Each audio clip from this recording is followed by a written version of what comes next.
falando justamente para galera que perde, ou mesmo para vocês, se vocês quiserem rever, tá? Depois a aula gravada. As aulas gravadas, elas são exclusivamente para a turma, tá? Então, ela não será disponibilizada para outras turmas futuras, assim. Então, podem ficar bem à vontade para participar também, beleza? Gente, agora eu vou começar para ter o trecho da gravação. Sejam bem-vindas, sejam bem-vindos, pessoal. Muito boa tarde. E vamos começar mais um curso Comida de Pensar, nosso curso teórico de Ciências Gastronômicas. Eu sou Guilherme Lobão, eu sou professor da Escola de Humanas e vou conduzir vocês aqui nessa pequena jornada de 24 horas que a gente vai pensar a comida. Então, a gente vai deixar a comida de comer de lado, se bem que não, porque tem dever de casa, tá? E entre os deveres de casa que a gente coloca, a gente vai comer, porque não se pensa comida sem comer comida. Então, também temos essa dimensão, né, quando a gente fala na comida de pensar. A ideia do comida de pensar é justamente porque eu acho que a gente estava num sistema, né, acadêmico, né, da nossa profissão ou das profissões derivadas da gastronomia, em que se pensava demais na comida de comer, né, e pouco na comida de pensar. Então, a gente está fazendo essa inversão justamente para poder entender como que a comida é tão central na nossa vida, na nossa existência, para além de várias possibilidades que a gente talvez podia não estar se atentando. Joia? Pessoal, essa nossa turma, ela é sempre, as nossas turmas são sempre muito diversas, e eu sempre faço o seguinte: ei, Clarissa, seja bem-vinda, bacana. A gente sempre pega aqueles depoimentos que vocês colocam lá na ficha. Vocês estão me ouvindo? Ah, tá. Vocês pegam na fichinha de inscrição e vocês colocam lá assim: conte um pouco sobre você e o que você espera do curso, né? Então, a partir dessa ficha, eu dou uma adaptada sempre no curso para poder tentar esse perfil diverso que vocês têm, né? Mas sempre dando uma orientada. A gente percebe que muitas vezes tem alguns perfis também muito mais parecidos. Eu tive turma que foi praticamente só de nutricionista. Olha só que coisa doida. Isso eu não esperava. Então, teve bastante nutricionista na turma e eu dei uma orientada no curso, pensando em exemplos, né? E pensando também, estudando até a própria nutrição. Foi sensacional. E fez com que, no final, a gente agregasse um conteúdo também nutricional para o Comida de Pensar. Então, a gente vai falar sobre algumas coisas da nutrição, especialmente quando a gente for falar de nutricídio, mais lá para frente. O que é isso, né? Bem, gente, então, deixa eu apresentar rapidamente para vocês o curso, né? O Comida de Pensar, então, ele nasce dentro desse escopo da Escola de Humanas. A Escola de Humanas, na verdade, apesar do nome, né, que foi uma ideia minha, ele é uma pequena instituição, né? Sou eu e minha esposa, Adriana, né, que deve ter falado com vocês. E a gente montou isso para pensar nessas lacunas, né, de aprendizado que a gente teve na nossa vida, principalmente nas ciências humanas. Então, muitas vezes a gente está pensando muito na prática e esquece que tem uma dimensão do pensamento que vai ajudar a gente, né, nas próprias relações, né, de trabalho, de vida e até de conhecimento mesmo, né? Então, basicamente, o nosso propósito é conhecimento. E esse é um curso de ciências gastronômicas, e aqui a gente vai falar por que a gente está abordando esse termo, ciências gastronômicas, que é um termo que a gente não usa, é pouquíssimo utilizado ou quase não utilizado no Brasil, por exemplo. Não só no Brasil, nos Estados Unidos mesmo se usa muito pouco. Então é um termo muito novo, muito jovem, mas que eu acho que é muito bacana trazer isso para vocês. Bem, a escola começou assim, então, eu já me adiantei, a gente faz uma abordagem transdisciplinar. Tem esse nomão esquisito aí, grandão, mas não se preocupem. A ideia de transdisciplinar é porque eu não gosto muito de pensar naquela coisa do multidisciplinar, né? Você já deve ter ouvido falar, sabe? O multitasking, fazer várias coisas ao mesmo tempo. E quando a gente fala assim, eu sou uma pessoa multidisciplinar. Eu acho que todos nós somos, né? Mas a ideia do multidisciplinar é a gente poder ser capaz de abordar várias disciplinas ao mesmo tempo. A ideia do transdisciplinar é que a gente vai atravessar essas disciplinas. Então, aqui, gente, a gente vai criar uma dinâmica em que a gente vai atravessar por várias áreas do conhecimento sem pensar em barreiras entre elas, tá? Então, a gente pode passar aqui por conteúdos que são bem acadêmicos e você não se sinta constrangido em perguntar ou constrangido em perguntar se tiver um conceito que você não entendeu, porque a gente tenta também trazer esses conceitos até para vocês ficarem instigados aí a pensarem mais, mas também a gente vai para uma área do pensamento popular mesmo, né? Do pensamento que a gente recebe, né? Do dia a dia, do nosso cotidiano. A gente vai também discutir os memes da internet, gente. Isso aí é muito importante, né? Eu sei que muitos de nós a gente fica vendo meme, né? Morre de rir, compartilha, não sei o quê, provoca o outro, mas tem uma coisa ali muito, um fenômeno por trás que é bem importante da gente se atentar e pensar. Então a gente vai embaçando essas fronteiras do conhecimento, tá? Não é um curso exclusivamente acadêmico, como eu já falei até na explicaçãozinha que a gente fez lá no Instagram, né? Mas ele vai ter coisas acadêmicas. Por quê? Deixa eu dar uma pulada aqui. Ah, sim. Não, melhor. Já volto. Pronto.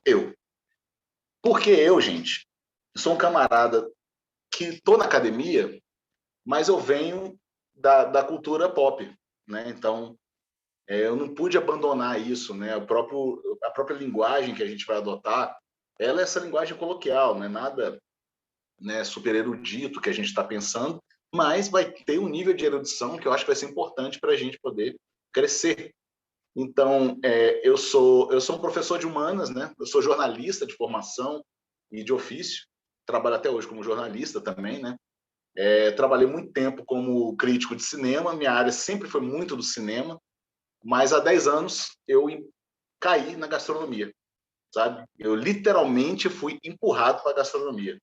Já cozinhava desde cedo, desde menino, né? Eu tive o privilégio de ter 3 avós, né? Porque a minha avó, por parte de mãe, tinha a melhor amiga dela que ajudou a criar as filhas, né? Ou seja, minha mãe, lá em Sergipe, e, enfim, se tornou mãe e se tornou minha avó, né?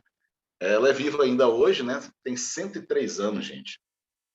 103 anos de vida e super lúcida. Me passou até a receita de cocada dela. Eu compartilhei dia desse.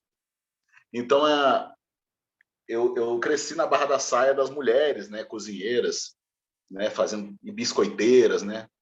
Quando biscoiteiro não era ficar tirando foto e postando selfie no Instagram, né? Biscoiteira fazia biscoito mesmo. Biscoitinho de nata, aquelas coisas.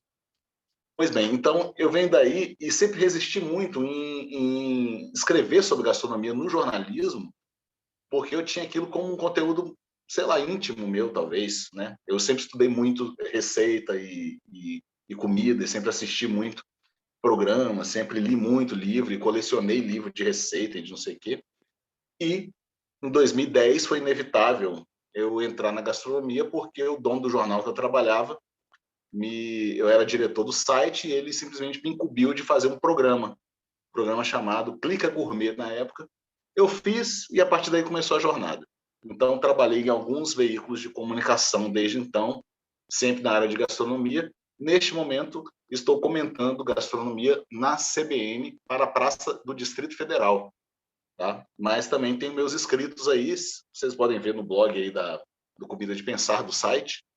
Tem alguns inscritos, está meio paradinho, mas enfim, que agora precisa dar um tchan no Instagram, né? Então, tem bastante conteúdo lá, como eu acho que parte de vocês já sabe. Pois bem, então aqui eu reúno meus estudos, que inclusive são meus estudos atuais do meu doutorado, que eu termino no final deste ano. Então esse doutorado ele inspira também esse curso, né? O curso nasce dentro desse escopo, enquanto eu passei um ano fazendo meu estágio doutoral lá na Universidade de Polenzo, a Unisg, né? Universidade de Ciências Gastronômicas de Polenzo, que é a universidade sede do Slow Food, né? O movimento que vocês já devem ter ouvido falar, que nasce na Itália, ganha o mundo, né? Ele tem uma proposta lá. Eu vou problematizar parte dessa proposta, né? Porque a gente discute tudo aqui. Então, mas eu fiz um ano lá, foi bem legal. E a partir daí eu trouxe esse conceito de ciências gastronômicas que não estava sendo usado no Brasil. E eu acho que vale a pena a gente usar. E eu vou explicar para vocês ao longo da aula de hoje. Pois bem, teremos nossa convidada especial, Tainá Zanetti. Eu preciso ainda confirmar exatamente a participação dela, porque Tainá está com a bebezinha, né? A Martina, que nasceu no meio da pandemia, e vai depender da escala da bebezinha, ela que manda agora nessa casa, entendeu? Ela já é mãe de outro menino também bem pequenininho, então vamos só ver a disponibilidade dela, que a gente vai dar uma arranjada, né? No último caso, a gente vai, né, produzir uma gravação com ela e disponibilizar para vocês, tá? O nosso programa vai ser dividido em 3 módulos, cada módulo vai ter 4 encontros, né? Totalizando 12 encontros e as 24 horas de certificado que vocês terão. Comida e sociedade, que a gente vai começar hoje, falando sobre ato de comer, sobre história da gastronomia, da alimentação. Mas, gente, não vai ser história, né, blá, blá, blá, não, tá? A gente não vai ficar falando de, no ano tal, começou, não sei o que, parará. Isso, gente, é muito fácil vocês resolverem. Comprem livros de história, como o História da Alimentação, ou História da Alimentação do Brasil, que aí vocês vão ler a história inteira. O Egito, entendeu? Na Idade Média, o que se comia. Simples. A nossa ideia de história é muito mais a gente trazer para a atualidade, para esse momento, o que está acontecendo, e se inspirar e buscar referência lá atrás. Tá? Então, a gente vai juntar essas duas coisas. O segundo módulo será a comida fala. Esse módulo é exatamente o cerne da minha pesquisa de doutorado, que é a ideia de juntar a gastronomia com a comunicação a partir das imagens e dos imaginários, das ficções também, né? Então, a gente vai falar sobre filosofia, a gente vai falar sobre estética, e estética não é só a estética da beleza, e a gente vai descobrir por que não. E, por último, a gente vai ter o módulo que eu chamo de ação e pensamento, porque não adianta nada a gente ficar parado pensando e discutindo gastronomia sem agir, né? E eu sei que muita gente aqui, gente, já está trabalhando, e já está trabalhando há algum tempo, inclusive no mercado gastronômico mesmo, né? No batidão de restaurante, ou então trabalhando por iniciativa própria. E, gente, a ação ela é mais complexa, do que a gente ficar só fazendo receita, reproduzindo receita, cozinhando. A gente precisa pensar e a gente precisa agir, mas agir de uma forma que a gente colabore com isso. A biodiversidade, a ecologia, a soberania alimentar, e para isso a gente vai passar por ativismos políticos, a gente vai falar sobre políticas públicas, que é importante da gente saber, gente. Às vezes a gente está trabalhando na gastronomia e estamos por fora do que está acontecendo na legislação, porque eu sei que é chato para burro, a gente não consegue acompanhar diário oficial, Câmara dos Deputados, tudo fica embaçado com discussão nada a ver, né, com um monte de cortina de fumaça ideológica que fica rolando, e a gente acaba perdendo essas pautas. Vamos falar da política pública de verdade, né, a partir daí também. Beleza? Pois é isso, pessoal. Essa é a apresentação do nosso curso. Se vocês tiverem dúvidas, podem mandar dúvidas, não tem problema nenhum. Se vocês tiverem alguma dúvida, enquanto eu estou falando aqui, pode jogar no chat, ou então levantar a mãozinha aí, que a gente abre a fala. Ei, Tonico, seja bem-vindo, meu querido. A fumaça baixou aí, bicho? Minha gente? Vocês estão me vendo? Eu não estou entendendo nada. Vocês me ouvem? Estamos vendo e te ouvindo. Sério? Sim. Tá chegando Aperta a câmera se você quiser sumir e aperta o microfone se você quiser ficar em silêncio. Aí, ó. Aí, Sacou? se eu interromper vídeo, é o meu vídeo, é isso? É. Aí eu sou meio xarope. Sem Interrompeu o problema. vídeo? Gente, apresentando para vocês aí o Tonico. Sumiu o Tonico. Aí, tá bom. Bota a cara aí, chefe. O Tonico é chefe de cozinha, empreendedor da gastronomia, e ele tem uma turma, ele trouxe uma turma inteira aí, ó, o Vitor, JP aí, tem uma galera que veio. Matheus. Também. Matheus, quem mais aí? É a a galera. turma que é da noite. Também tem a noite, né? A turma da noite. O pessoal do Super Quadra, o restaurante Super Quadra, muito massa poder ter essa oportunidade de poder ter a brigada de um restaurante junto fazendo essa conversa. Porque eu acho que o restaurante é um lugar, gente, que precisa pensar a comida de uma outra forma também, né? O mercado tá muito cruel e a gente precisa, enfim, pensar em novas possibilidades, não é isso? Até para a gente avançar e crescer como gastronomia mesmo. Bem, gente, esse curso ele vai ser muito brasileiro, inclusive, tá?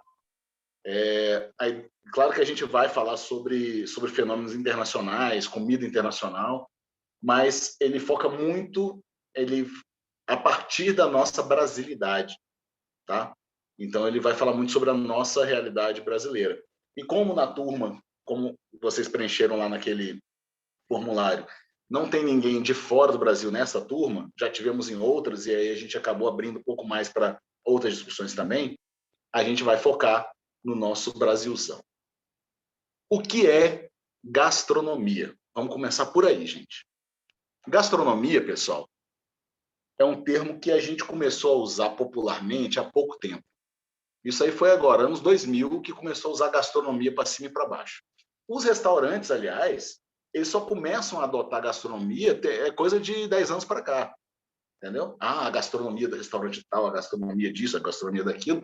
Antes tudo se misturava, era culinária, né? Então, o que era?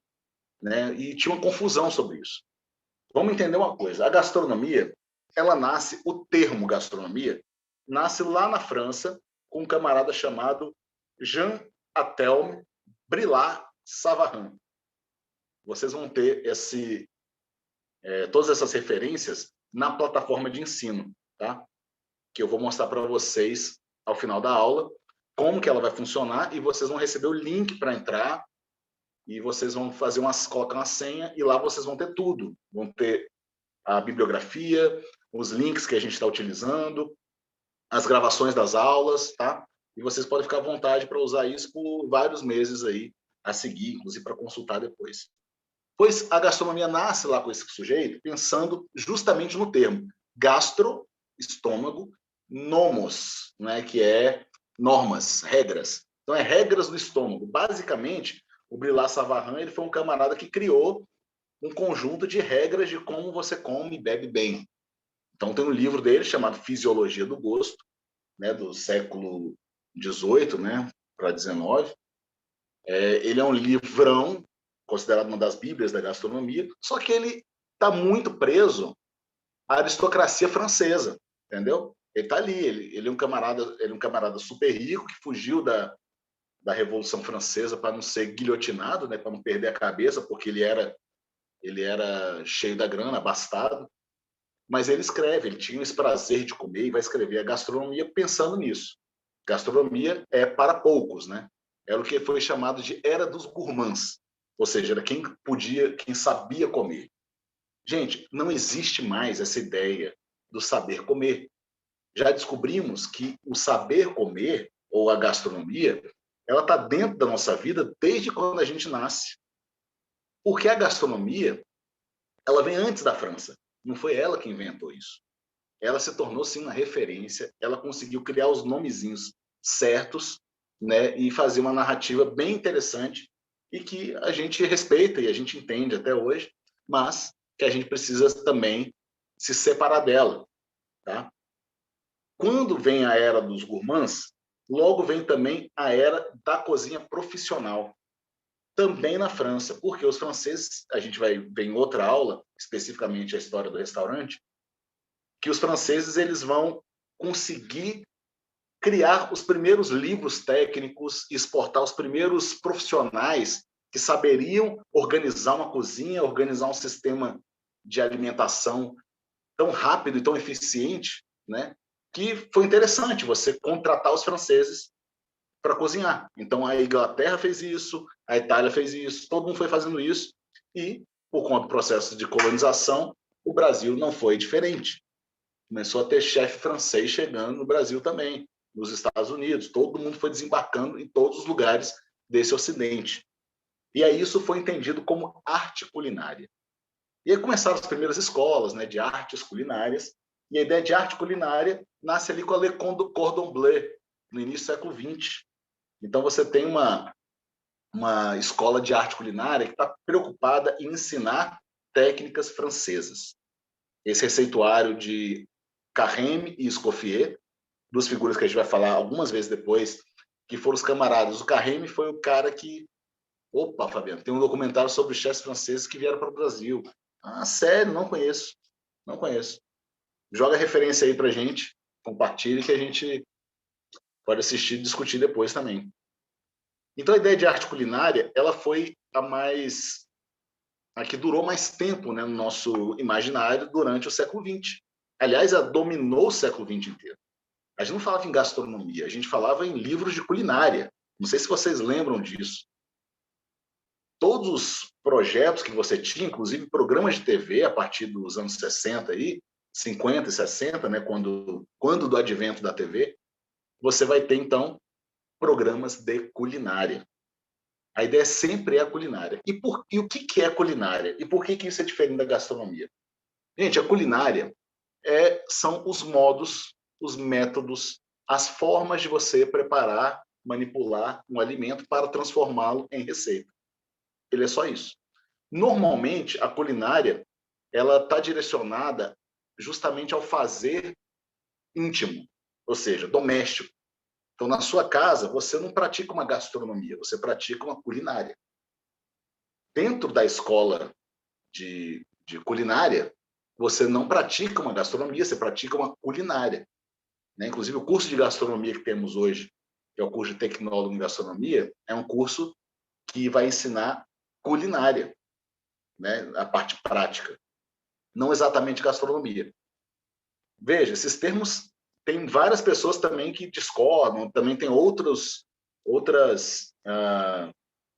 informações novas, outras conclusões que o pessoal tira.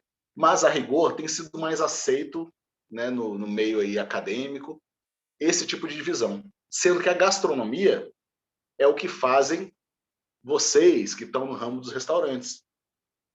Comida para ser vendida. Basicamente isso. A mercantilização ou a venda de uma comida pronta, ou seja, da comida preparada e vendida.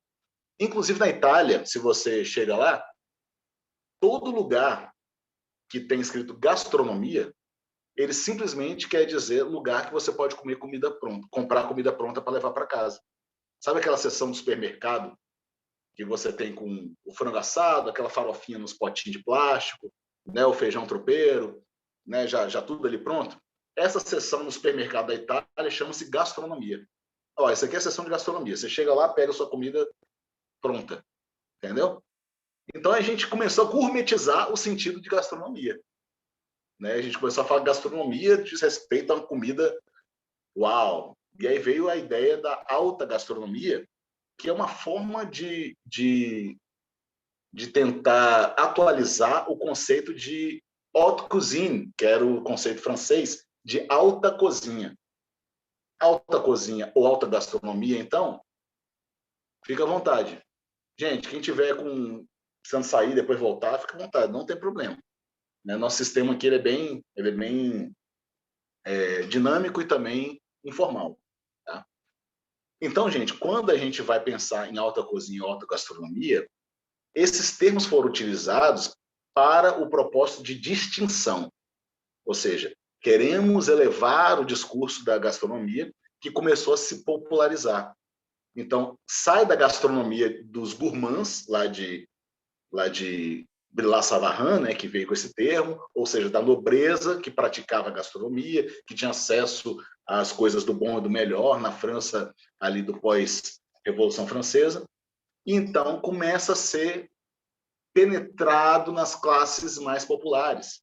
E quando ele começa a se popularizar, o que vai acontecer? A cozinha profissional francesa da nobreza quer se distinguir, quer se separar da cozinha popular, chamando-se então de alta gastronomia. Hoje, os restaurantes que se dizem de alta gastronomia é porque eles querem também praticar esse selo da distinção. Eles querem falar assim, eu sou alta gastronomia. Por que ele fala isso? Por que ele usa a alta gastronomia? Porque ele está querendo servir a uma classe mais abastada. Você vai ver esses restaurantes de Iguatemi, da vida, né, dos espaços gourmets de shopping. Valeu, Fabiana, pelo link. Massa. É o link do documentário esse, né? Infelizmente, Ah, o trailer. eu só achei o trailer, não achei o documentário completo. Depois eu tento fuçar direito aqui no YouTube. É bem legal esse Não, documentário, um é pouco uma triste, pista pra gente. mas é Ótimo. bem legal. Pois bem, aí você tem essa gastronomia praticada e foi chamado de alta gastronomia, só para se diferenciar de todo mundo que começou a praticar gastronomia, ou seja, fazer comida para vender. Então, gente, gastronomia está sendo produzida desde a jovem caloura que quer pagar pela faculdade, vendendo brigadeiro, né, para os coleguinhas, até o fazano em São Paulo. Entendeu? Tudo é gastronomia. Não há diferença. A diferença é imaginária. A diferença é a gente que está colocando. Entendeu? Então, a gente está criando essas barreiras, né, entre nós, né? Entre nós. Então, eu sou super adepto da aniquilação da alta gastronomia, né? Até porque várias vezes você vai comer muito melhor na baixa gastronomia do que na alta. Algumas vezes, não é sempre, né? Você pode comer muito melhor também na alta gastronomia, melhor do que na baixa. E para que você precisa distinguir, né? Não posso eu ir ao boteco e ir ao restaurante bacana? Não posso ir para as duas coisas, né? Então, assim, é claro que o restaurante bacana a gente vai uma vez por ano e o boteco a gente está lá toda semana, né? Mas, enfim, você tem essas dinâmicas da sociedade que elas começam a criar uma separação, que não é própria da gastronomia. Isso aí vale para tudo. Vale desde para Lobão, loja de automóvel. Diga lá. eu acho que isso é uma coisa que acontece muito assim. A questão, na verdade, é que os dois, né, os dois lados, igual você falou, a alta e a baixa gastronomia, ela tem momentos diferentes, né? Ela tem climas, ela tem situações e experiências diferentes.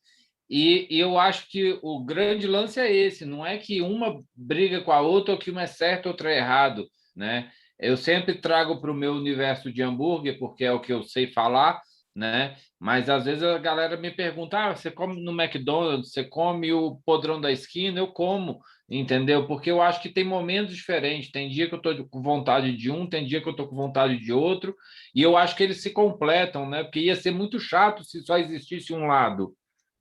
Exato, perfeito, perfeito, JP. Eu acho que é isso aí mesmo.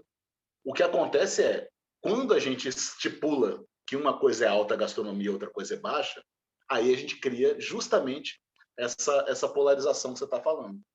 Cria essa disputa entre o que é alto e o que é baixo.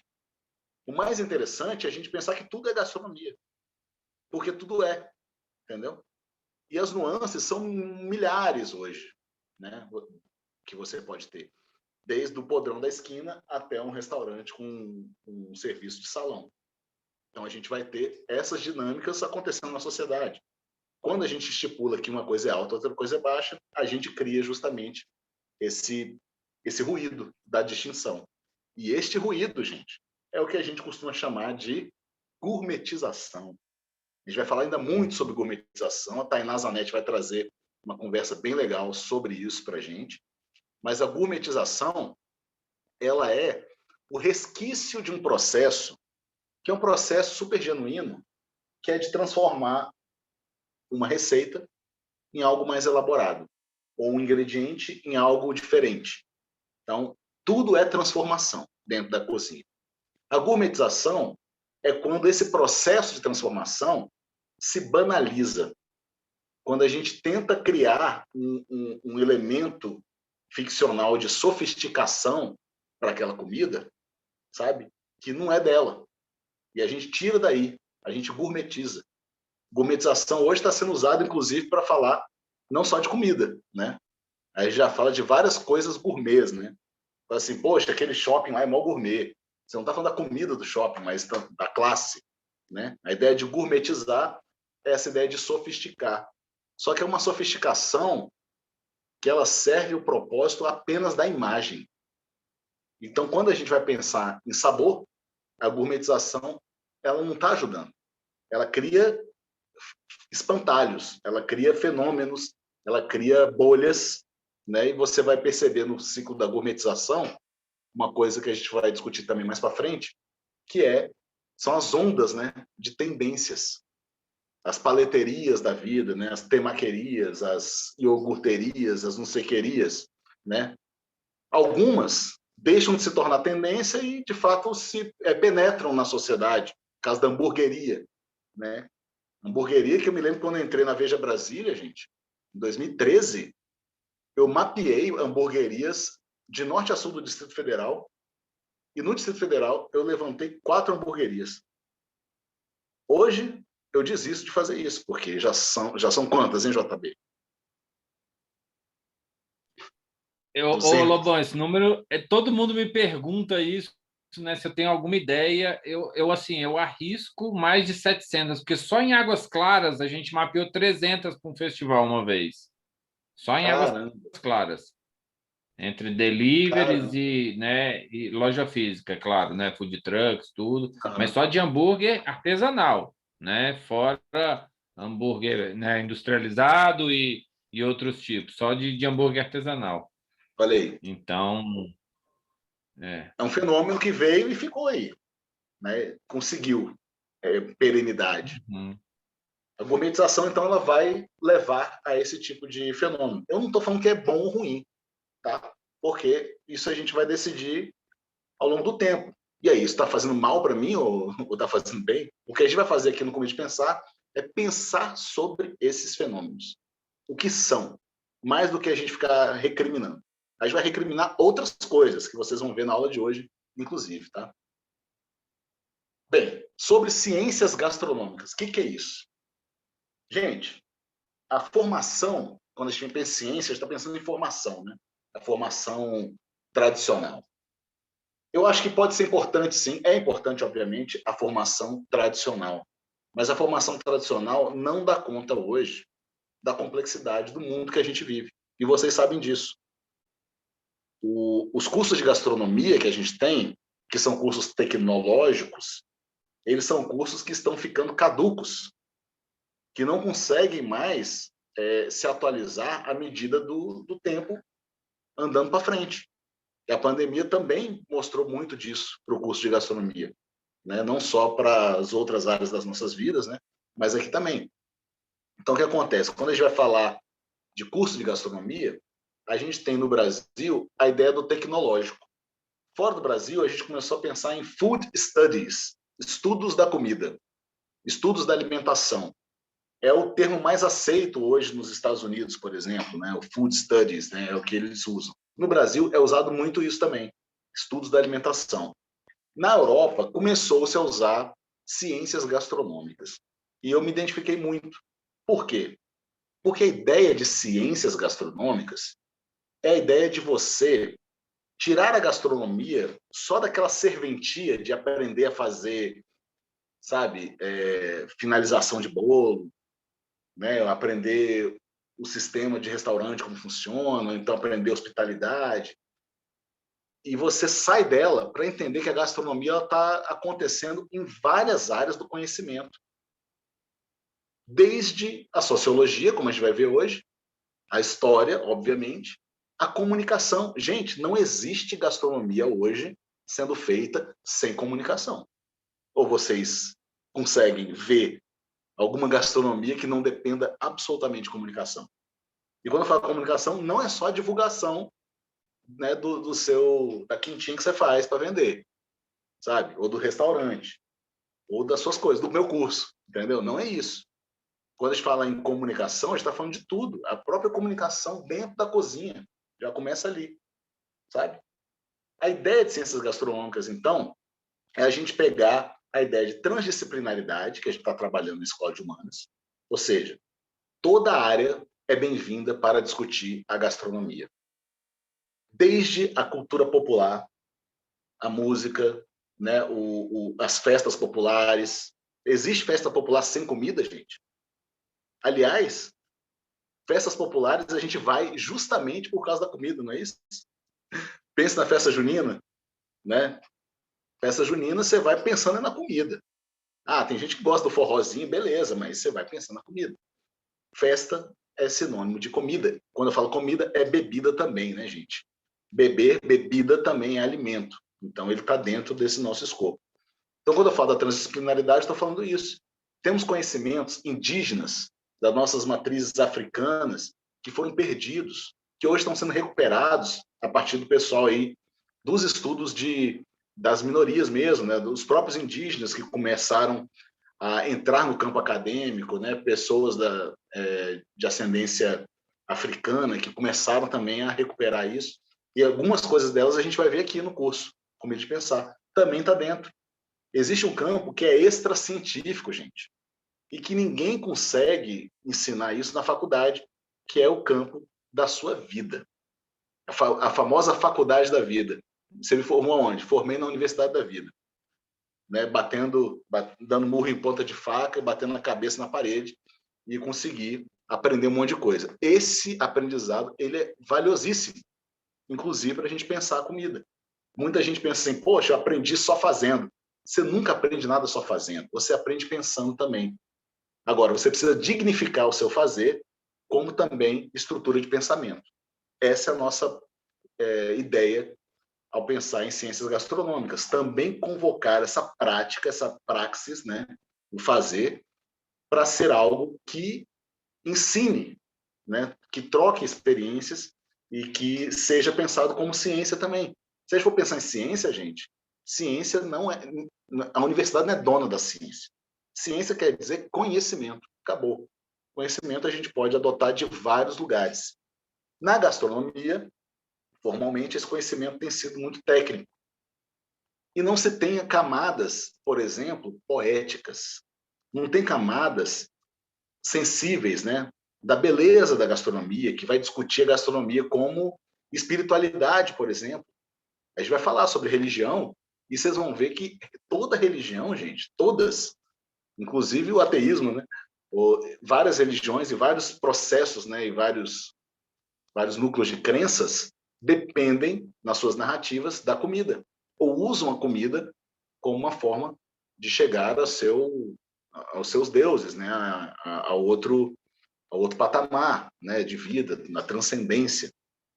Quando a gente coloca, então, ciências gastronômicas, a gente está permitindo a gastronomia ser penetrada por todos esses tipos de conhecimento, por essas ciências. Só que a partir da gastronomia, a gente vai pensar ou vai produzir esse conhecimento. E esse é o percurso do Comida de Pensar. Então, gente, começando nosso conteúdo, essa primeira aula, a gente tem esse primeiro momento que a gente fez aqui, que vai terminar agora às 3h, que é o momento que a gente dá uma geral sobre o curso, dando algumas pistas também do que a gente vai estudar. No segundo momento da aula, a gente entra, então, já no nosso discurso sobre gastronomia, comida e sociedade. A sexta não é básica. Eu gosto de colocar esse nome bem grande assim, para a gente começar discutindo por ela. Quando a gente fala em cesta básica, a gente está falando de uma situação muito própria do Brasil, em que boa parte da população depende do que é chamado de cesta básica. Só que tem um problema enorme com a cesta básica. Primeiro, que agora ela já chegou ao valor do salário mínimo, basicamente. Então, a pessoa que ganha o salário mínimo, ela só pode comprar a cesta básica e acabou o dinheiro. Não é isso? E a cesta básica, ela não é básica. E por que que isso é importante quando a gente vai falar de gastronomia? Ah, porque meu interesse é trabalhar em restaurante, meu interesse é pensar em gastronomia dos sistemas alimentares e tal. Gente, não importa qual é o seu interesse de pensar gastronomia, você não pode sair dessa discussão isenta, sem pensar nela, sem entender que a cesta básica, apesar de ser uma coisa maravilhosa para quem não tem nada, ela continua sendo uma grande violência para as pessoas que não têm nada. Porque a pessoa que não tem nada, ou a pessoa humana, ela precisa ser digna de, pelo menos, comida fresca. E a cesta básica não tem isso. A cesta básica tem vários enlatados, vários pacotinhos, uma alimentação que é super limitada, e a gente está num país que produz qualquer coisa a qualquer período do ano, em praticamente qualquer lugar dessa terra. E aí a gente entra num paradoxo que é, ué, como que o nosso povo está passando fome? Como que o nosso povo está comendo macarrão e lata de sardinha? Sendo que a gente tem um clima, uma terra, um solo, tudo favorável, né? Não tem desastres ambientais, sabe? Erosões, terremotos, furacões. E a gente pode. Só que a gente, por algum motivo, não faz, não resolveu esse problema. O nome disso, gente, é a falta de segurança alimentar que nos persegue como população brasileira. E a gastronomia precisa se atentar a isso. Beleza? Que montar uma cesta de comida para outra pessoa, ela precisa vir junto com o entendimento de que a segurança alimentar é prioridade. E segurança alimentar é comida boa, fresca, tá? E barata, acessível, principalmente para quem não pode, para quem não tem. E a partir daí, a gente começa a pensar a gastronomia para restaurante, para a nossa sociedade, aí, nossa classe média, que está visitando nossos negócios e comprando e fazendo circular a grana. Mas a gente não pode ficar ou dar as costas para esse problema da cesta básica.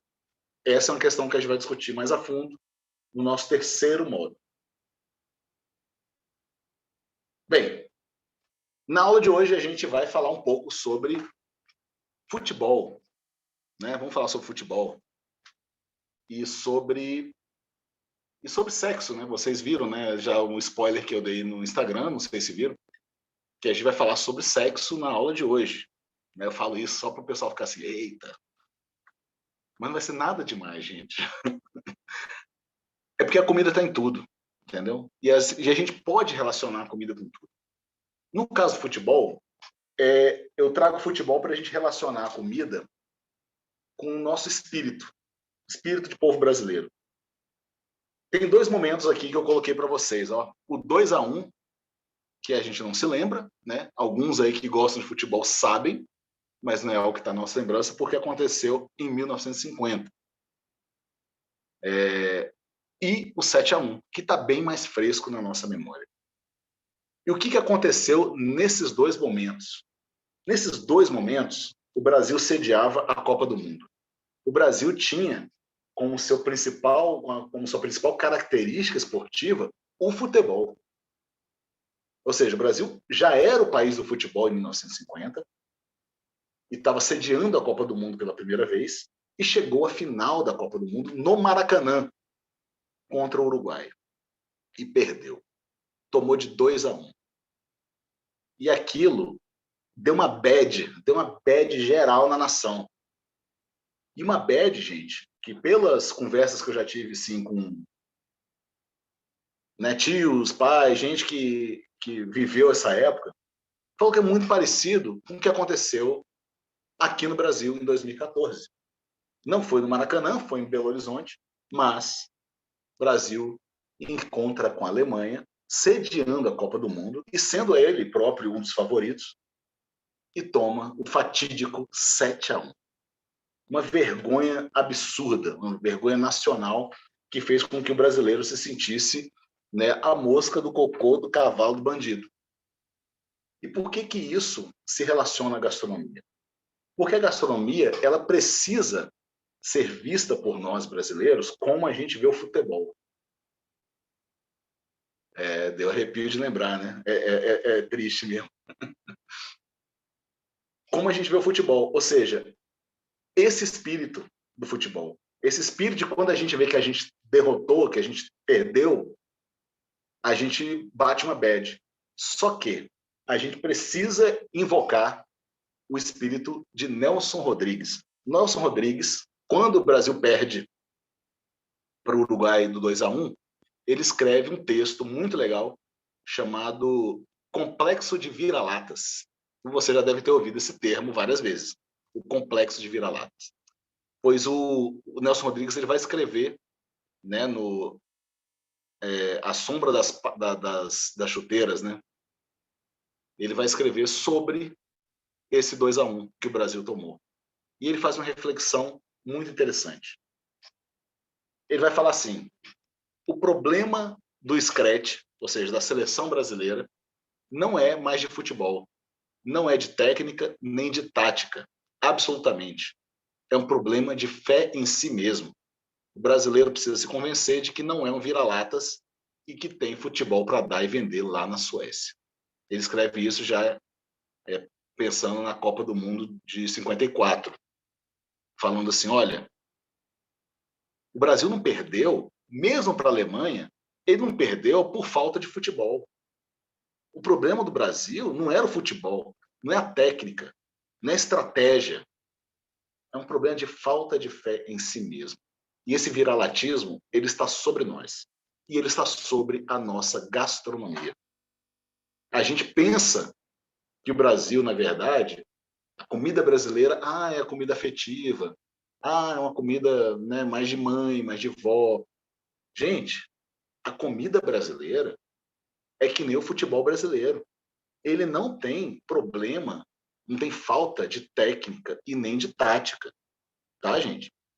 A gente tem comida, gastronomia, para dar e vender na Suécia, na China, em qualquer lugar.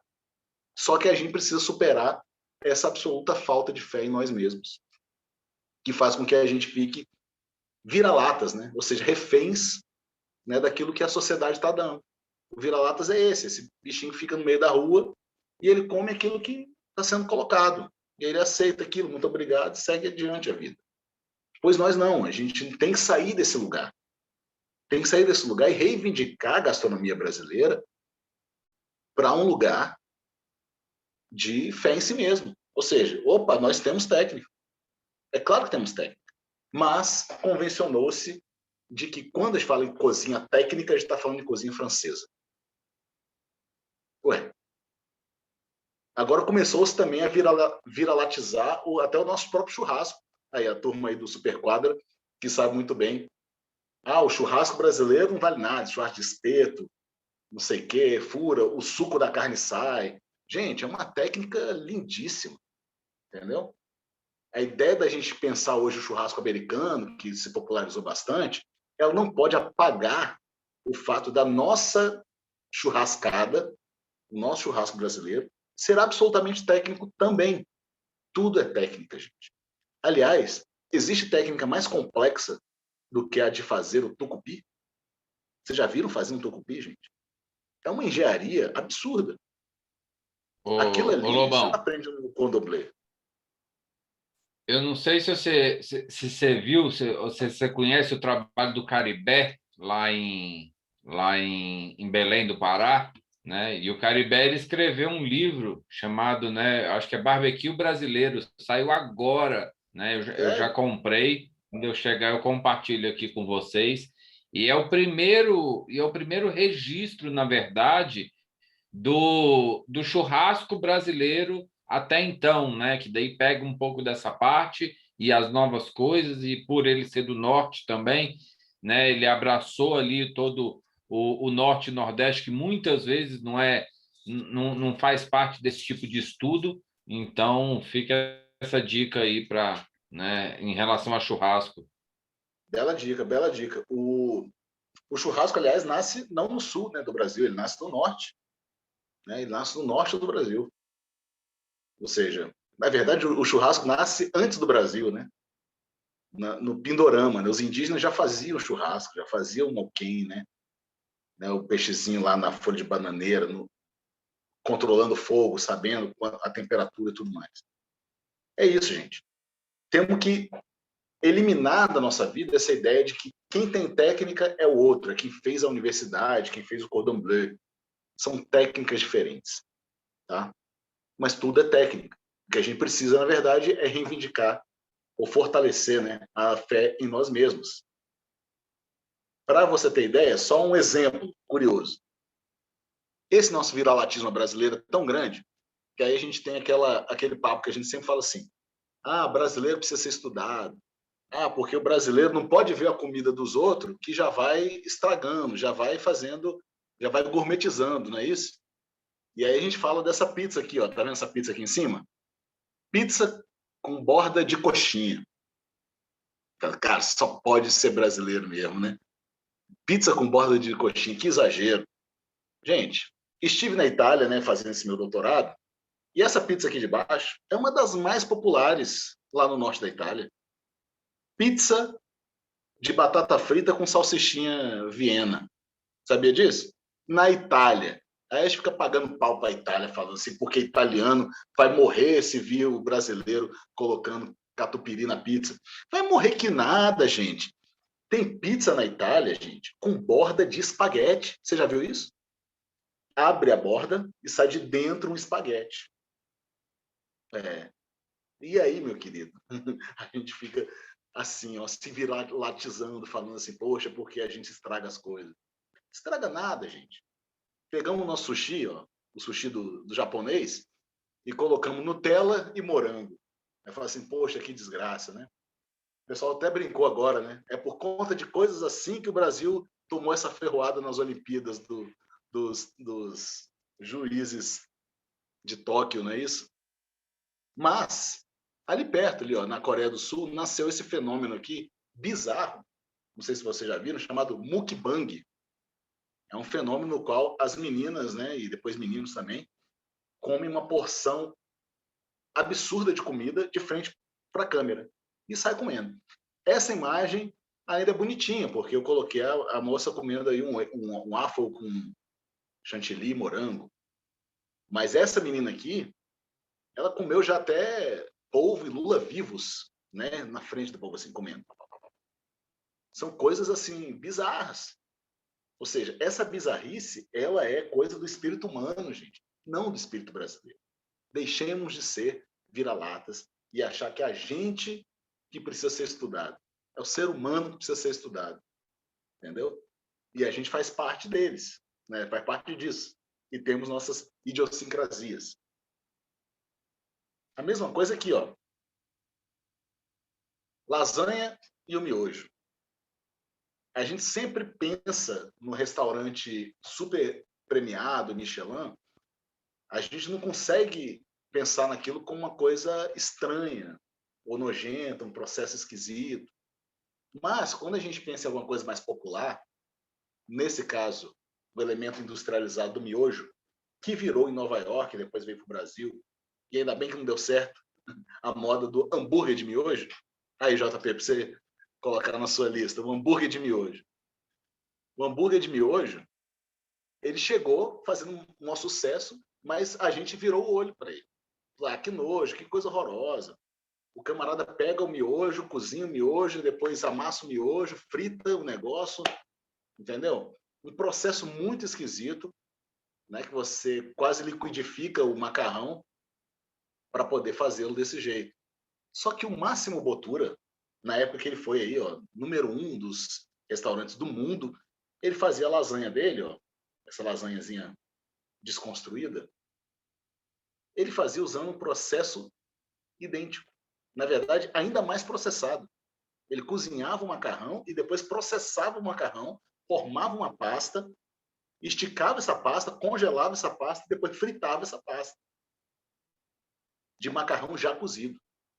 E a gente acha isso lindo e não problematiza esses processos. Eu não estou falando que uma coisa é boa e que outra coisa é ruim.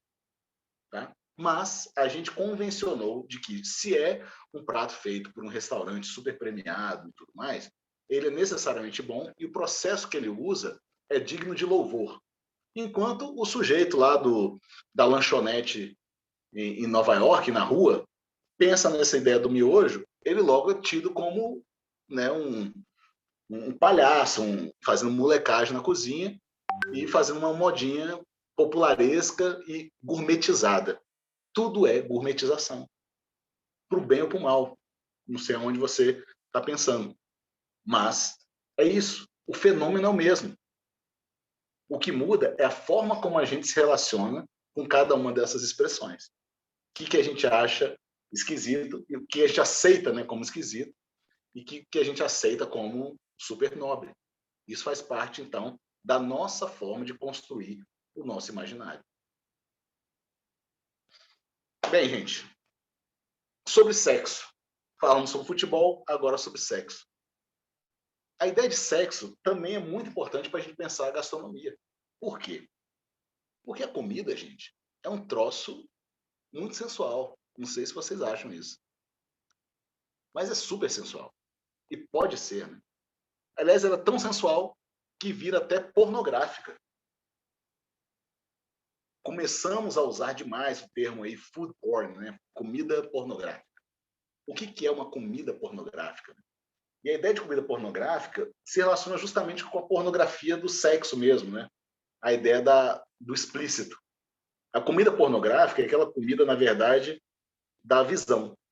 Aquela comida que a gente vê, que a gente consome pelos olhos. Aquela comida que é explícita. E por isso que o pessoal fala, olha aí o porn food aí.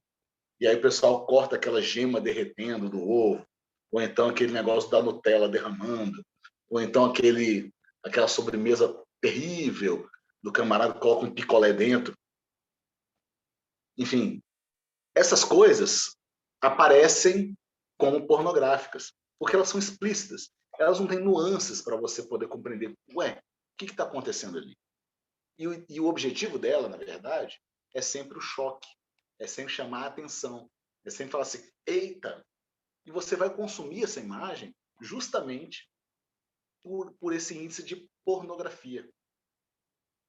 E o que a gente precisa reivindicar para a gastronomia, que eu acho que é mais interessante na nossa produção, no nosso pensamento gastronômico, é a gente pensar na erótica da gastronomia, que, diferentemente da pornografia, a erótica ou erotismo é aquele processo em que abre espaço para a imaginação e para as sensações. Então, quando a gente fala de uma gastronomia erótica, a gente está falando de uma gastronomia expressiva e que busca, na verdade, se expressar de modo a conseguir te sensualizar, ou seja, te envolver. E esse processo, para a comida, ele é super interessante. É um processo que, aliás, não é feito a partir do nosso intelecto, e mais das nossas sensações. E aí, quando eu falo de uma erótica da gastronomia, como está aí, eu estou falando, na verdade, dessa gastronomia que não se explica. Uma gastronomia que você sente. Você sente sabe, uma atração, né? Uma atração que não é exatamente sexual, né? Mas, obviamente, é uma atração física. E também não é uma atração somente no reino fisiológico. Ou seja, estou com fome, a comida me atrai. Não, a gente está falando de outro tipo de relação com a comida.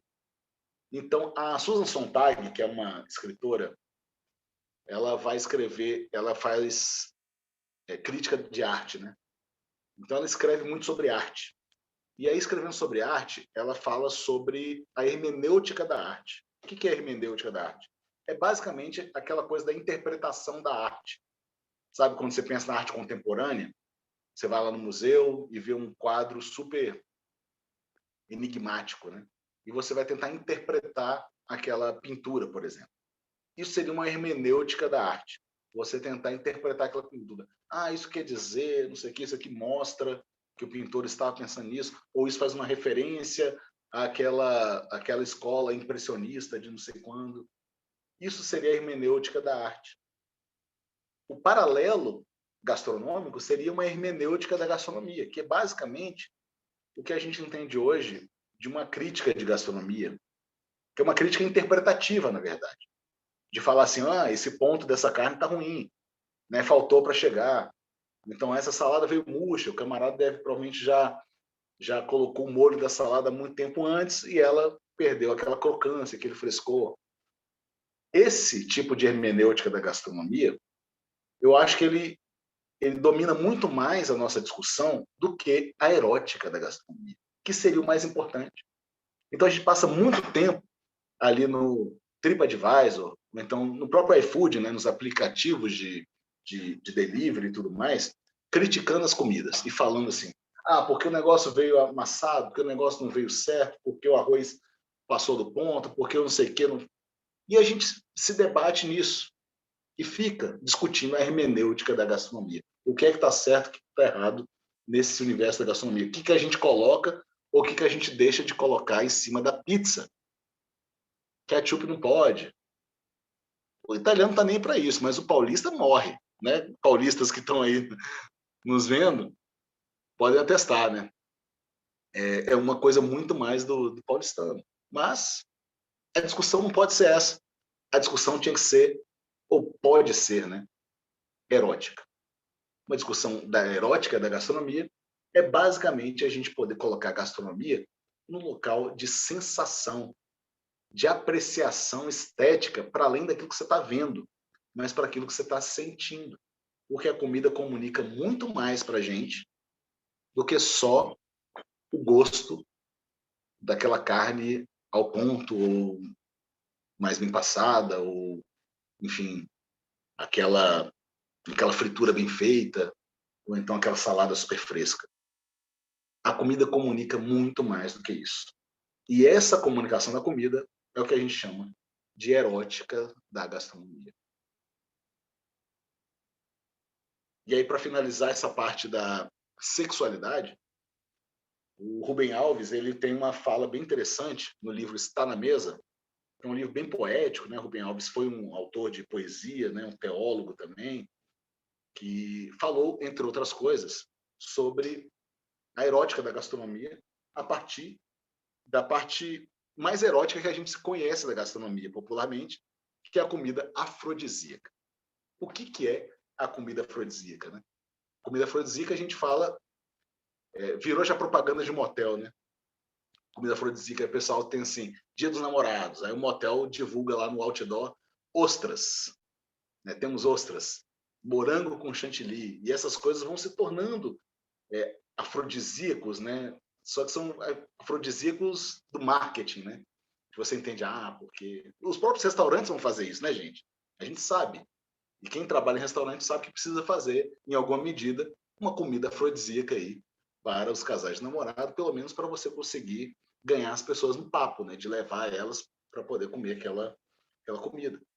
E o Rubem Alves fala uma coisa muito interessante sobre a comida afrodisíaca, entendendo que não existe. Não existe comida afrodisíaca. Pelo menos ele não acredita. Para ele, o verdadeiro afrodisíaco é o fogo em que a comida é feita. E esse fogo mágico só se encontra dentro do corpo de quem cozinha e de quem come. Olha só o nível de profundidade dessa relação com a comida. É uma relação com o outro. Então a comida ela vai conectar a gente. E existe esse fogo que é desperto em nós, que é esse fogo, essa excitação, esse tesão gastronômico que a comida sempre vai despertar. Por outro lado, Gonzagão, gente. Conhecemos Gonzagão, né? Luiz Gonzaga, ele já acredita em afrodisíacos. E eu não sei se vocês conhecem, né, essa música, mas a gente vai ouvir agora. Um detalhe sobre o Comida de Pensar é que a gente tem muitas das nossas referências audiovisuais, elas são musicais. Então a gente vai ouvir algumas músicas ao longo da nossa jornada aqui, porque a gente aprende também com as músicas. Tá? Então a gente ouve e se inspira e também é super divertido. Para isso, eu criei uma lista no Spotify, que vocês podem seguir lá se vocês quiserem, chamada Comida de Ouvir. Esse aqui é todo o repertório que a gente tem no Comida de Pensar. Né? Então são as músicas que a gente vai ouvir durante o Comida de Pensar. Então a gente vai começar já com hoje, ouvindo Ovo de Codorna, de Luiz Gonzaga. É isso aí, Luiz Gonzaga. Ovo de codorna, gente. Do que ele está falando? Gente? Você vê, ó, eu tô madurão, tô na flor da idade, tenho alguma mocidade, mas a coisa está meio difícil. Então, ele está passando por uma crise ali, né? Uma crise, e ele vai precisar de um Viagra natural. Antes, né, de existir o tal do Viagra, havia o ovo de codorna, que o doutor amigo do Gonzagão falou assim, olha, manda um ovo de codorna que você vai voltar à sua antiga forma. Aproveitando que você ainda tem alguma mocidade, vamos lá, coma o ovo de codorna. Então a gente começa a pensar na comida também a partir desses aspectos. Não sabemos exatamente se científicos, né, cientificamente comprovados, né, muitos deles têm alguma coisa, né, de estímulo que existe para o próprio organismo em relação a isso, mas acaba que se torna muito mais mito do que verdade. E os mitos vão acontecendo porque na nossa vida a comida é central, gente, é muito importante. A gente usa a comida para tudo. inclusive para fazer sexo. No caso do Gonzagão, isso foi bem verdade. Ovo de codorna, né, para poder combater a impotência. Olha isso. E aí, minha gente? Estão conseguindo acompanhar legal? Alguma dúvida? Vocês podem ficar à vontade para falar, tá, pessoal?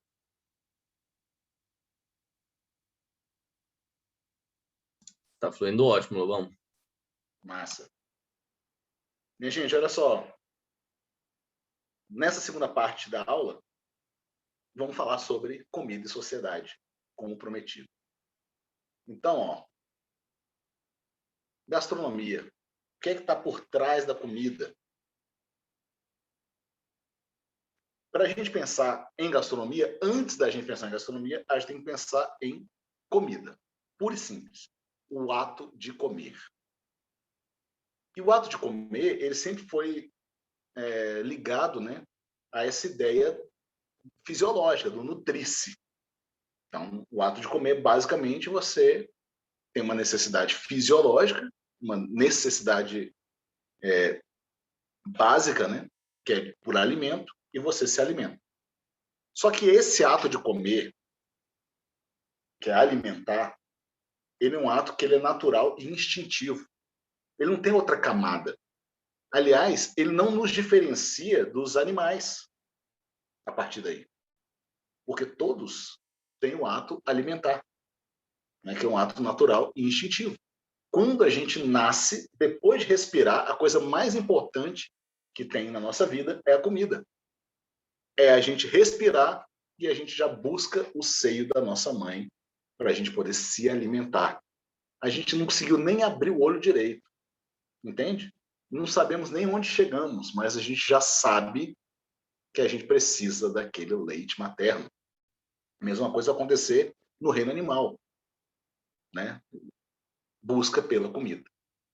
Então, o ato de comer, ele não se limita a esse ato de você sentar e comer para poder encher a barriga e matar a fome. Não, são vários os atos de comer. A gente pode citar alguns. Esses atos que estão aqui são atos que a gente fez, a gente foi juntando aqui, ó, nas nossas conversas do Comida de Pensar. Né? Ao final, vocês podem ficar à vontade para acrescentar mais algum. Porque agora o pessoal já acrescentou tanta coisa, né, que acaba um pouco a nossa criatividade. Mas o ato de comer, que eu acho interessante, que é muito inicial, ainda primitivo, é o ato educativo. Porque comer também é uma forma de você transmitir conhecimento. Você transmite conhecimento e gera autonomia. Então, com as nossas crianças, quem tiver filho aí, ou então quem tiver criança pequena no convívio, ou se lembrar também, né, sabe que a gente sai, ou a gente é incentivado, né, a sair do aviãozinho que papai e mamãe faz assim ó, na boca para a criança comer, para você segurar o garfo e a faca e você comer sozinho. Esse é o objetivo do ato de comer. Chega um momento que você tem que libertar a criança. Vamos ver aqui um vídeo bem interessante que nos ilustra esse ato educativo. É um filmezinho, um curta-metragem de 3 minutinhos só. Talvez vocês já tenham visto, da Pixar, da Disney, chamado Piper. E aí, já tinham visto esse filme, gente? O ato educativo está aí. A geração de autonomia, ela, às vezes, é cruel, né, cara? Ficou lá o bichinho morrendo de fome, mas ele precisava aprender de alguma forma. E a forma de aprender era essa. Vai lá, passa fome e encara a vida. Então a gente começa a construir a nossa autonomia, ou gerar a nossa autonomia. Então, quando a gente fala em ato de comer, é importante que a gente pense também, como ato educativo, o cozinhar. Porque o cozinhar é tão importante quanto o comer. O problema é que a gente está numa sociedade em que a gente se habituou a não cozinhar, né?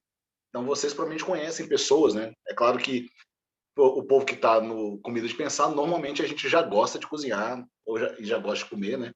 E dos dois, né? Mas no círculo de vocês deve ter gente que vocês conhecem que não sabe cozinhar, que fala assim, eu não sei fritar nenhum ovo. Não é isso? Porque a gente já tem toda a comodidade, né, de você conseguir pedir um delivery, de você passar no supermercado, ter uma coisa congelada, ter um micro-ondas. Isso resolve o problema. Mas cozinhar, ele gera autonomia, gente. E não é autonomia só para você se alimentar. Porque você pode se alimentar fazendo isso, né? Passa no postinho e pega lá um salgado e um refri. Beleza, você está se alimentando. Agora, quando você começa a cozinhar, você começa a gerar uma autonomia em relação à criação daquilo que você come. E você começa, então, a crescer, a se educar. Então, quando a gente fala em educação na cozinha, eu acho que a gente precisa pensar nesse âmbito de uma educação básica. Cozinhar, gente, devia ser, nesse tempo de hoje, tão básico quanto saber lavar louça. Você necessariamente não necessariamente sabe lavar louça, mas você está lavando louça desde sempre, porque sua mãe mandava lavar, entendeu? E o cozinhar é a mesma coisa, são labores da vida, né? Que nem tomar banho, que nem, né, arrumar as coisas de casa. Cozinhar é algo assim também.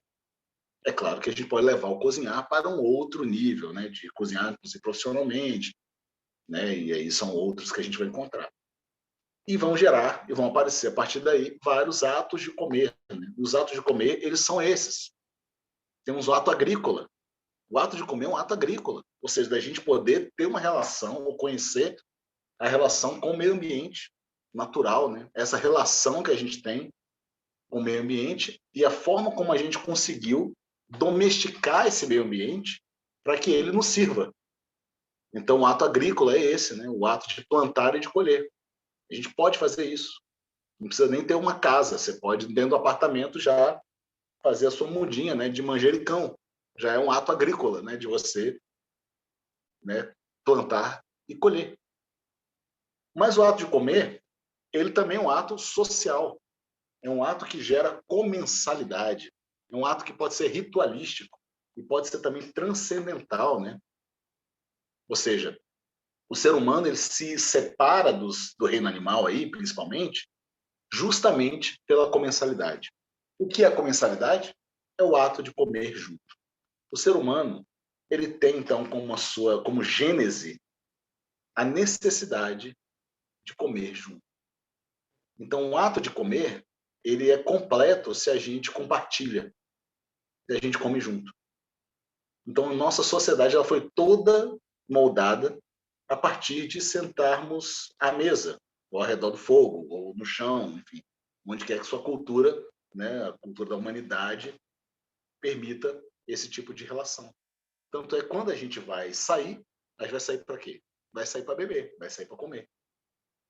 É um ato social. Então, você não necessariamente está saindo para comer ou para beber, mas a comida e a bebida, eles são centrais para a geração desse tipo de sociabilidade, para você alimentar as suas amizades, ou seus encontros, né? Enfim, qualquer tipo de mediação entre nós e pessoas próximas, né? E família, por exemplo, ela é feita por meio da comida, né? Todos os grandes aniversários, festas e festas temáticas típicas, natalinas, sei lá, todas elas passam por um processo de você montar a mesa e reunir as pessoas. Um ato social. E quando a gente fala em ato ritual, ele também é um ato social, né? O ato de comer é um ato ritual porque a gente cria rituais. E quando eu estou falando em rituais, eu não estou falando só, por exemplo, do caruru de quarta-feira do candomblé, sabe? Que as mulheres elas começam a preparar lá o quiabo, começam a preparar o caruru na quarta-feira pela manhã, e aquele dia inteiro ele é feito para poder se preparar essa comida e poder ser servida, e tem uma ritualística ali que é religiosa. A mesma coisa vai acontecer, né, na matriz cristã, com a ceia do Senhor, né, a ceia que você tem tanto na Igreja Católica como na Protestante, que você toma ali a hóstia, o pão e o vinho. Também são rituais, né, digamos, espirituais ou religiosos, mas a gente tem os nossos rituais. O cafezinho depois do almoço, não é isso? A gente cria. Cada um de vocês deve ter um ritual diferente. o ritual de acordar e ter que comer de tal forma, tal jeito, né? Ou então o ritual de comer sempre naquele dia ou naquele final de semana, naquele momento, tal coisa. A gente cria rituais. Aliás, as próprias refeições são rituais. Os restaurantes funcionam hoje, o mercado gastronômico, ele funciona em torno de rituais. Porque quem foi que falou que a gente precisa comer café da manhã, almoço e janta? Isso aí é uma convenção, né, ritualística da sociedade e que transformou a nossa forma de lidar com isso. Então, a gente começa a abrir os nossos restaurantes para o almoço e para o jantar, nas cafeterias para o café da manhã e lanchonete para o meio do caminho. Então, a gente cria esses rituais. Os atos de comer, eles também são comunicacionais. Como eu falei para vocês, quando a gente fala em comunicação, a gente não está falando só do branding, de você colocar a sua marca lá no Instagram, né, para circular, um outdoor. Comunicacional é porque o ato de comer, ele sempre comunica alguma coisa. A forma como você come, o comportamento, o gestual da comida, ele vai comunicar alguma coisa. E quando você cozinha, você também comunica. Né? Muita gente vai falar, né? Cozinhar é um ato de amor, né? Porque você cozinha para o outro. Tá aí. Esse ato de amor é um ato comunicacional. Você demonstra um carinho, né? Ou então respeito pela outra pessoa ao cozinhar para ela. O ato de comer, ele é necessariamente um ato político. Porque a gente escolhe aquilo que a gente come e a gente escolhe aquilo que a gente não come a partir, sim, de ideologias simbólicas e socioeconômicas. As escolhas são socioeconômicas, gente, é claro. Né? A gente fala, se a gente pudesse, a gente ia estar almoçando e jantando aonde? Temos limites. Tem gente que não tem limite, mas temos limites. Então, quando a gente fala em comida ser política, é porque ela impacta politicamente. É a questão da cesta básica, de um salário mínimo que só compra uma cesta básica, por exemplo, nesse momento de hoje. É uma questão de você pensar, se você pensa até no próprio lado do restaurante, o dono do restaurante está sempre pensando assim, cara, como que eu faço para não aumentar o meu preço? Não é isso? Eu não quero aumentar meu preço porque eu vou perder até cliente se brincar. Mas tem uma estrutura por trás que te exige aumentar o preço. Tem os impostos, tem o gás que aumentou, tem a gasolina que ficou mais cara, e tudo isso vai impactar o preço daquele produto. Então, ele não pode eliminar, né, o ato de comer, essa camada econômica. Ele é um ato também afetivo. Ele gera conexão, hospitalidade, gente. Existe gesto maior de hospitalidade do que você servir alguma coisa para alguém quando você chega na casa dessa pessoa, ou quando a pessoa chega na sua casa? Esse é um ato de hospitalidade, gente. A gente fala muito sobre a hospitalidade dos mineiros, né? Tem algum mineiro aqui, gente? Eu acho que tem alguém assim de Minas na turma, não sei se é agora tarde ou à noite. A hospitalidade mineira costuma ser bem interessante, né? O fato de você receber alguém, aí você já prepara ali um bolo, um pão de queijo, não sei o que, e passa. É quase um café colonial que você tem diante de si, né? Quando vai visitar um mineiro. E quando eu estou falando isso, gente, eu estou falando que essa fartura, ela não vai depender só de status social, não, tá, gente? Porque quando a gente fala em fartura, o povo da roça é um dos povos mais fartos que tem, porque eles sabem servir, sabem ser hospitaleiros. Tem um documentário bem legal chamado O Pão de Queijo da Romilda, tá no YouTube aí, que é um pedaço daquele documentário O Mineiro e o Queijo. E eles vão entrevistar a Romilda, que vai mostrar a receita dela de pão de queijo. E aí ela vai falar, né? Ela fala assim, a roça é o lugar da fartura. A ideia de fartura é uma ideia que vai mudando, né? De vários lugares. Fartura não precisa ser exagero. Na fartura é o bem servir mesmo, né? Você servir a pessoa com o afeto. O famoso afeto que está sendo tão falado. Ato de comer também é revolucionário, gente. A gente fala em comida, a gente fala em mudança mudanças significativas, mudanças do mundo. A gente teve aí o banquetaço, que a gente vai falar sobre esse banquetaço no terceiro módulo do nosso curso, mas foi não sei se vocês viram, né? Mas quando foi eliminado o CONSEA, no início do atual governo, que é o Conselho de Segurança Alimentar do país, ou seja, a participação da sociedade civil no Conselho para Segurança Alimentar. Houve um protesto muito grande. E esse protesto maior foi o banquetaço, que foi gente fazendo muita comida nas ruas das capitais. Em Brasília, eu lembro que foi no Conjunto Nacional, enfim, para servir para a população de rua, para quem estivesse passando, como uma forma de protestar contra a extinção do CONSEA. E surtiu efeito. Ou seja, o ato de comer, ele significa várias coisas.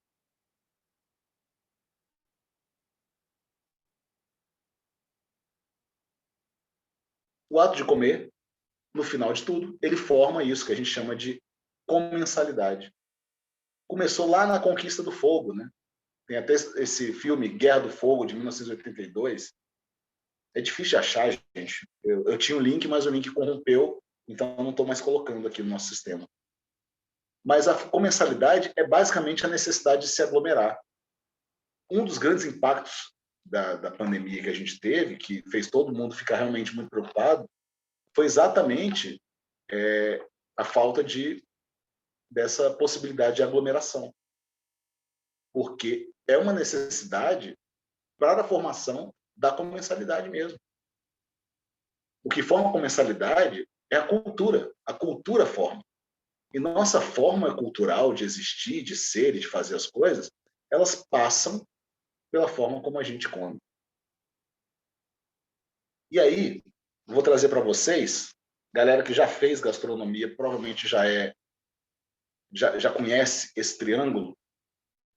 É um triângulo bem interessante que a gente usa, do Lévi-Strauss, Claude Lévi-Strauss, que foi um antropólogo, né? Que ele fez essa pesquisa, inclusive, no Brasil, nos anos 40 ou 50, e ele chegou com essa ideia do triângulo culinário, para poder resumir os dois grandes movimentos da vida em relação à comida. A comida, gente, o ingrediente, ele é, por natureza, cru, não é isso? E aí o Lévi-Strauss faz um triângulo, porque ele vê que o alimento cru, ele pode virar duas coisas. Ele pode apodrecer ou ele pode ser cozido. Isso significa que ou ele se perde ou ele é comido. Na natureza, o cru, se ele não for comido pelos animais, ele apodrece. Né? Uma fruta, uma manga caiu da árvore, ela vai ficar lá no chão, ninguém vai pegar nela, ela vai apodrecer. Esse é o caminho do cru até o podre. É o caminho que o Lévi-Strauss chama de natural. É o caminho da natureza. Então, a comida natural é essa. A comida que não foi tocada. Ou foi consumida, ou se perdeu para o próprio solo. E aí ele percebe que o caminho do cru até o cozido, esse é o caminho em que a gente faz cultura. No momento em que a gente pega o ingrediente e passa pelo fogo, a gente já transformou essa comida culturalmente. Olha só que sacada massa. Transformou a comida culturalmente. E não é só o fogo. A forma como a gente manipula aquela comida já o transforma. Né? Se a gente pega a própria manga e vai fatiar ela toda bonitinha, fazendo um desenho e tudo mais, a gente já fez uma apropriação cultural daquele alimento para torná-lo legível. Ou seja, ele deixa de ser cru para ser cozido. E o ser humano é o único que vai conseguir fazer essa apropriação cultural, no melhor sentido, claro, da comida. Inclusive nas escolhas. Comida, gente, é escolha. Por quê? Comida é cultura. E cultura é escolha.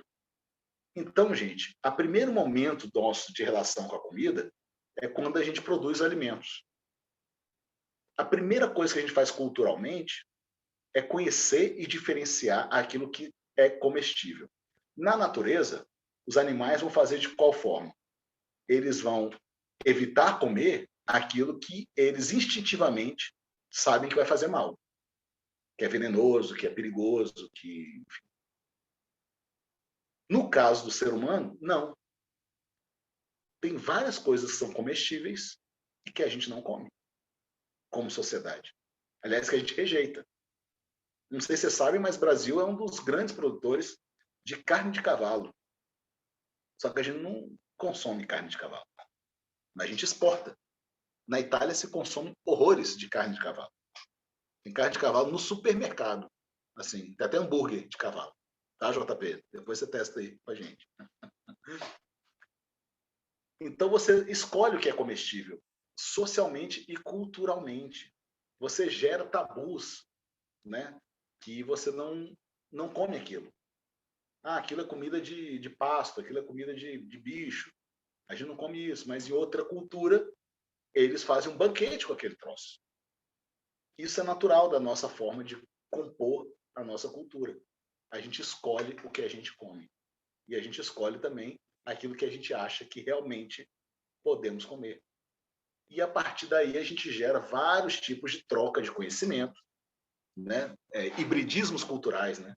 Troca de conhecimento, que a partir do consumo, a partir dos encontros e a partir dos intercâmbios, a gente muda as nossas escolhas. Se você perguntar aí para as gerações anteriores às suas, os pais, avós de você, sobre sushi, eles vão ter horror a esse negócio. Entendeu? Pelo menos naquela época.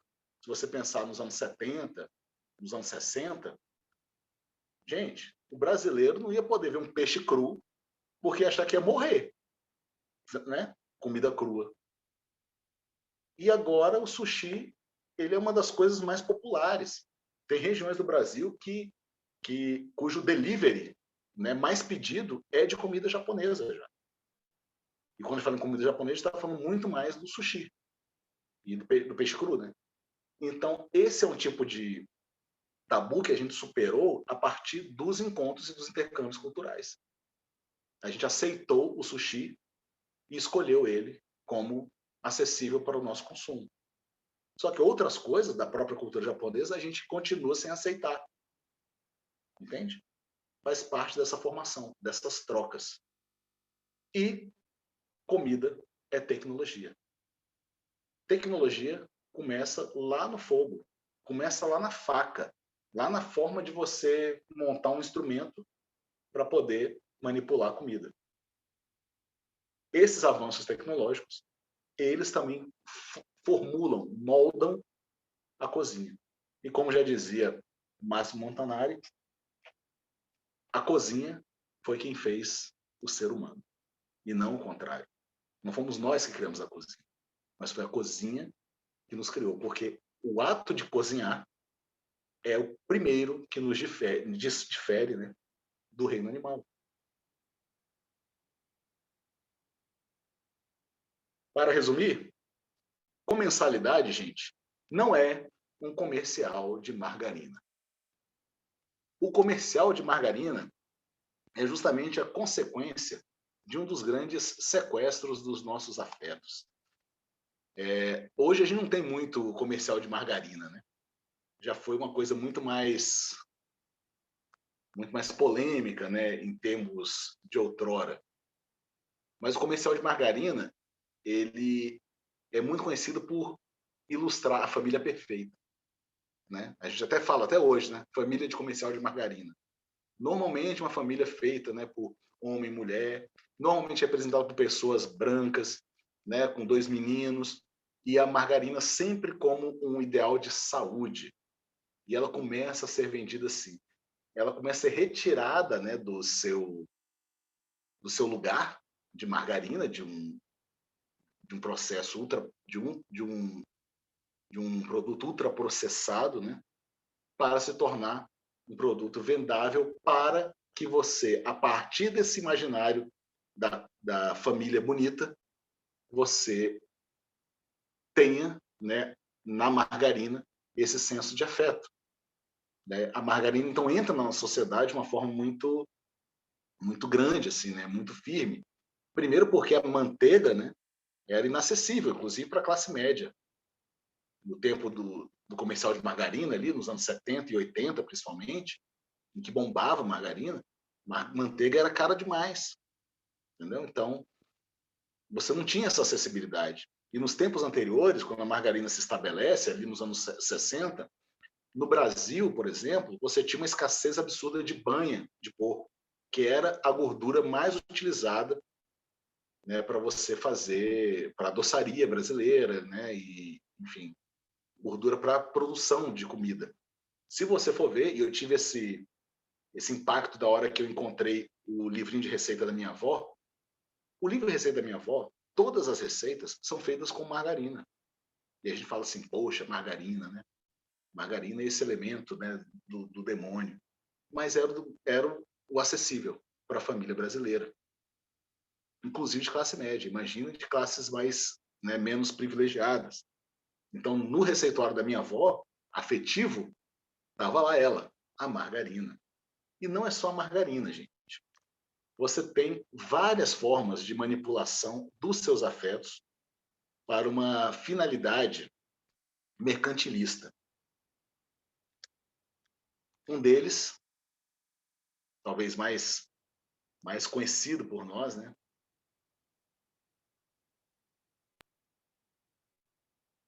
É esse aqui, ó.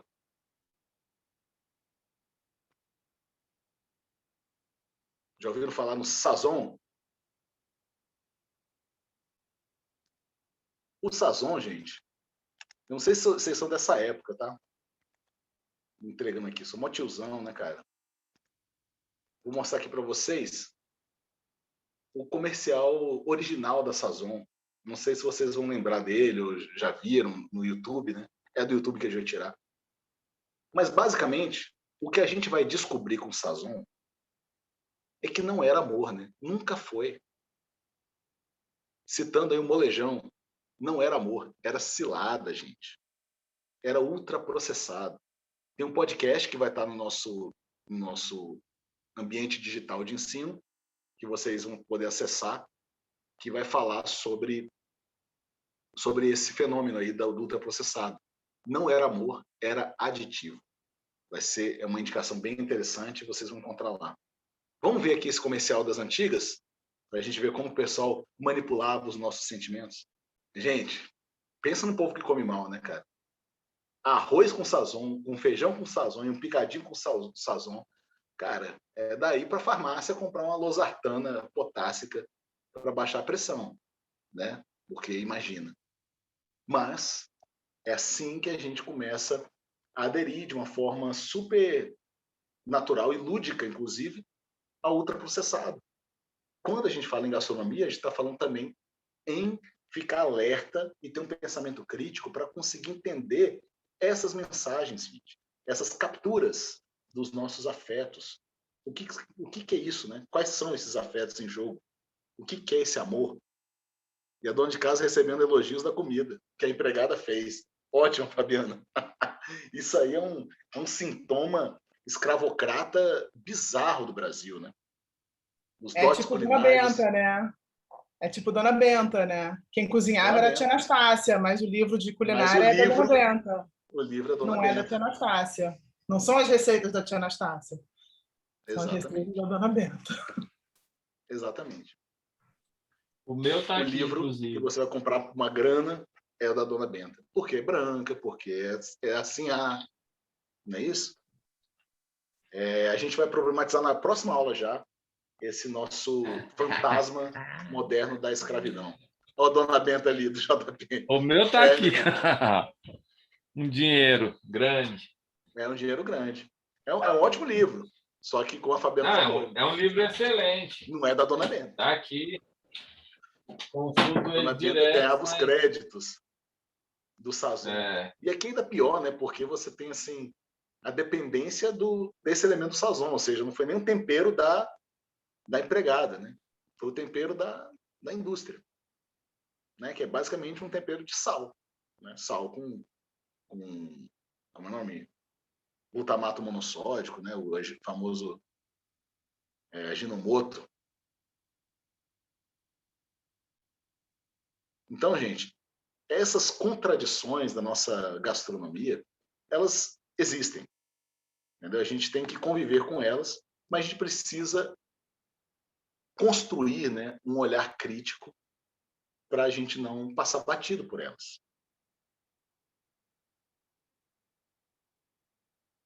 E aí, gente, para a gente encerrar a nossa conversa de hoje de uma forma mais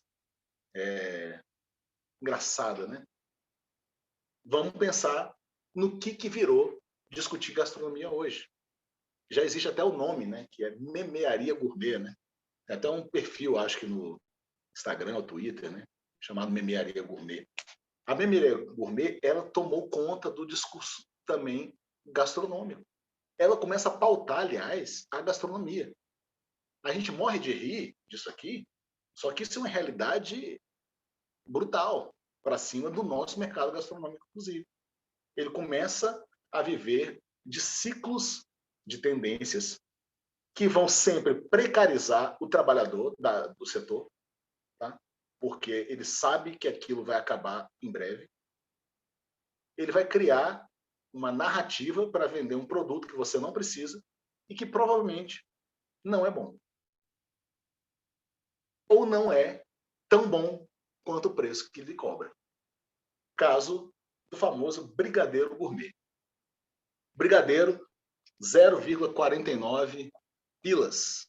Aço raio gourmetizador, brigadeiro gourmet de chocolate belga e redução de leite condensado, 4,50. Outro meme curioso, que é esse do lado, ele mostra justamente essa contradição narrativa. As paletas mexicanas chegaram ao Brasil como paletas mexicanas, né, picolezões recheado com não sei o quê, né, com leite condensado, leite ninho, sei lá. E paleta no México, ele é simplesmente picolé. E a paleta mexicana, ela é apenas picolé, normalmente de frutas. Só que o discurso da paleta mexicana é o discurso do empreendedor predatório, que vai criar justamente ciclos de tendência, normalmente em quiosques, né, com subempregos e tudo mais, porque ele sabe que ele vai vender bastante, que ele vai pegar e em 2 anos ele está fora daquele negócio e vai deixar os franqueados dele e os funcionários dele à deriva. É esse o modelo, né, do empreendedorismo gastronômico predatório e que reflete muito bem esse sistema da paleta mexicana. Ele é feito apenas a partir de uma narrativa. Então a paleta mexicana, ela é só um picolé no México. E tanto é que no México começou a haver um novo movimento que se chama paletas brasileiras, que são as paletas mexicanas que a gente come aqui. Ou seja, inventou-se uma ficção, um novo produto, gerou esse É aquela produto história, né? uma origem. O único lugar que não tem pão australiano é na Austrália, né, Leobão? Aí, ó.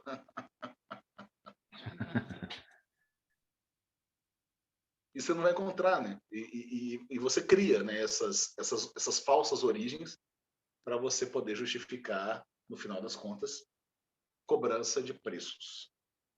Esse é o mundo, né, que a gente está inserido, é o mundo da memearia gourmet.